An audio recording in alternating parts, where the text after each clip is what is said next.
नमस्कार बंधुरा गीतास रान्नाबान्नाते सबाइके स्वागत। आमार आजकेर रेसिपि दई पटल। এই দই পটল গরম গরম ভাতের সাথে খেতে অসাধারণ লাগে। এছাড়া এটা রুটি পরোটা দিয়ে খেতেও কিন্তু দারুণ লাগে। আসুন দেখে নেওয়া যাক আমার আজকের এই রেসিপিটা তৈরির জন্য এখানে আমি নিয়েছি পটল আর পটলের খোসাগুলোকে ভালো করে ছাড়িয়ে নিয়েছি, অল্প অল্প করে খোসা রেখে দিয়েছি। দুটো প্রান্ত কেটে বাদ দিয়েছি আর এভাবে দুটো দিক থেকে চিড়ে রেখেছি বা কাট লাগিয়ে রেখেছি। এভাবে পটল একটুখানি কাট লাগিয়ে নিলে এর ভিতরে কিন্তু মশলাটা খুব ভালো মতো ঢুকে যায় আর খেতে কিন্তু ভীষণই ভালো লাগে।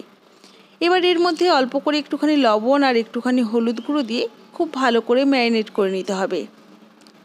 ম্যারিনেট করে নেওয়া হয়ে গেলে এই পটলগুলোকে 5 থেকে 10 মিনিটের জন্য রেস্টে রাখতে হবে। পটল ম্যারিনেট করা হয়ে গেছে। এবার একটা বোল নিয়েছি, এর মধ্যে নিয়ে নিচ্ছি 1/4 চামচ পরিমাণে জিরে গুঁড়ো, 1/4 চামচ পরিমাণে ধনে গুঁড়ো, স্বাদ অনুসারে লাল লঙ্কার গুঁড়ো দিয়ে দিচ্ছি। ঝালটা অবশ্যই নিজেদের টেস্ট অনুসারেই ব্যবহার করতে হবে। আর সুন্দর একটা কালারের জন্য দিয়ে দিচ্ছি অল্প করে কাশ্মীরি রেড চিলি পাউডার। এটা কিন্তু পুরোটাই অপশনাল, ইচ্ছে হলে দিতেও পারেন, আবার না হলে না দিলেও চলবে। আর সামান্য পরিমাণে একটুখানি হলুদ গুঁড়ো দিয়ে দিয়েছি। এবার অল্প করে জল দিয়ে মশলার একটা মিশ্রণ আমাদের আগে থেকে তৈরি করে রাখতে হবে। এতে করে কিন্তু এই রান্নার স্বাদটা বেশি ভালো আসবে। মশলার মিশ্রণটা তৈরি হয়ে গেছে। এবার এটাকে সাইডে রেখে রান্নাটা করার জন্যে গ্যাসে একটা কড়াই বসিয়ে পরিমাণ মতো সরষের তেল খুব ভালো করে গরম করে নিয়েছি। এই রান্নাটা সরষের তেলে করলেই বেশি ভালো হবে। এবার আগে থেকে নুন আর হলুদ মাখিয়ে রাখা পটলগুলো দিয়ে খুব ভালো করে নেড়েচেড়ে একটুখানি মিশিয়ে নিলাম। গ্যাসের ফ্লেমটা মিডিয়ামে করে দিয়ে ঢাকা দিয়ে পটলগুলোকে ভেজে নিতে হবে। ঢাকা দিয়ে পটলগুলো ভাজলে পটলগুলো খুব সুন্দর ভাজাও হয়ে যাবে, আবার খুব সুন্দর সুসেদ্ধও হয়ে যাবে। 2 থেকে 3 মিনিট পর ঢাকাটাকে ওপেন করে একবার নেড়েচেড়ে নিয়ে আবারও ঢাকা দিয়ে 4 থেকে 5 মিনিট সময় ধরে ভেজে নিয়েছি। দেখুন পটলগুলো কিন্তু আমার খুব সুন্দর ভাজা হয়ে গেছে আর অনেকটা নরমও হয়ে গেছে। এবার তেল ঝরিয়ে পটলগুলোকে তুলে নিচ্ছি। এবার কড়াইয়ের বাদবাকি তেলের মধ্যে ফোড়নে দিচ্ছি অল্প একটু গোটা জিরে, 2টো ফাটিয়ে নেওয়া ছোটো এলাচ, একটা লবঙ্গ আর একটা ছোটো টুকরোর দারচিনি।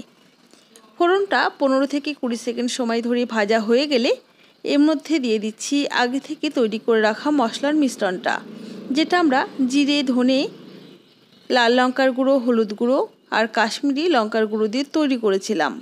একবার একটুখানি নাড়িয়ে নিচ্ছি। এরপর এর মধ্যে দিয়ে দিচ্ছি স্বাদ অনুসারে লবণ, দিয়ে দিচ্ছি 1/2 চা চামচ পরিমাণে চিনি। এই চিনিটা অবশ্যই আপনারা বাড়িয়ে বা কমিয়ে ব্যবহার করতে পারেন, তবে চিনিটা দিলে স্বাদের ব্যালেন্সটা একদমই ঠিকঠাক থাকবে, যেহেতু আমরা এখানে অনেকটা পরিমাণেই টক দইয়ের ব্যবহার করব। খুব ভালো করে নেড়েচেড়ে মিশিয়ে মোটামুটি মিডিয়াম টু লো ফ্লেমে মিনিট 2-3 সময় ধরে কষিয়ে নিয়েছি। এবার এর মধ্যে দিয়ে দেব আগে থেকে ভেজে রাখা পটলগুলো। আপনি যদি আমার চ্যানেলের নতুন বন্ধু হয়ে থাকেন তাহলে অবশ্যই আমার চ্যানেলটিকে সাবস্ক্রাইব করে পাশে থাকা বেল আইকনটি প্রেস করবেন, যাতে আমার নিত্য নতুন ভিডিওর আপডেট সবার আগে আপনার কাছে পৌঁছে যায়। লো ফ্লেমে পটলটাকে 3 থেকে 4 মিনিট সময় ধরে কষিয়ে নেব। আর এখানে আমি নিয়েছি 7 থেকে 8টা কাজু বাদাম আর 2টো কাঁচা লঙ্কা। এগুলোর একটা মিহি পেস্ট আমি তৈরি করে নিয়েছি। এই পেস্টটাই এবার আমি পটলের মধ্যে দিয়ে দিলাম।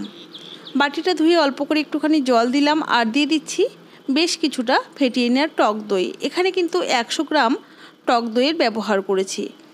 এই দইটা দিয়েও খুব ভালো করে নেড়েচেড়ে মিশিয়ে নিতে হবে। এই সময়তে গ্যাসের ফ্লেমটা লোতে রাখতে হবে, না হলে কিন্তু দইটা কেটে যেতে পারে। দেখুন দই থেকে কিন্তু অনেকটা জল বেরিয়ে গেছে, তো রান্নাতে আমি কোনো রকম জলের ব্যবহার করছি না। খুব ভালো করে মিনিট 2-3 সময় ধরে কষিয়ে নেওয়ার পর এভাবেই মিডিয়াম টু লো ফ্লেমে ঢাকা দিয়ে 6 থেকে 7 মিনিট সময় ধরে রান্না করে নিয়ে ঢাকাটাকে ওপেন করে নিয়েছি। দেখুন কি সুন্দর মাখো মাখো তৈরি হয়েছে, দেখতেও কিন্তু ভীষণই লোভনীয় হয়েছে। এর মধ্যে কিন্তু আমি আর কোনো রকম ঘি বা গরম মশলা কোনো কিছুরই ব্যবহার করছি না, যেহেতু আমরা ফোড়নে গরম মশলার ব্যবহার করেছিলাম। চাইলে আপনারা অবশ্যই ঘি বা বাটারের ব্যবহার করতে পারেন। এবার গ্যাসের ফ্লেমটা অফ করে পরিবেশন করে দেব।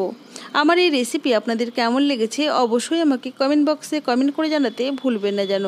ভালো লাগলে অবশ্যই একটি লাইক করবেন আর বন্ধুদের সাথে প্রচুর প্রচুর শেয়ার করবেন। তাহলে আজ এই পর্যন্তই। ভালো থাকুন, সুস্থ থাকুন। দেখা হবে পরবর্তী কোনো রান্না নিয়ে। ধন্যবাদ।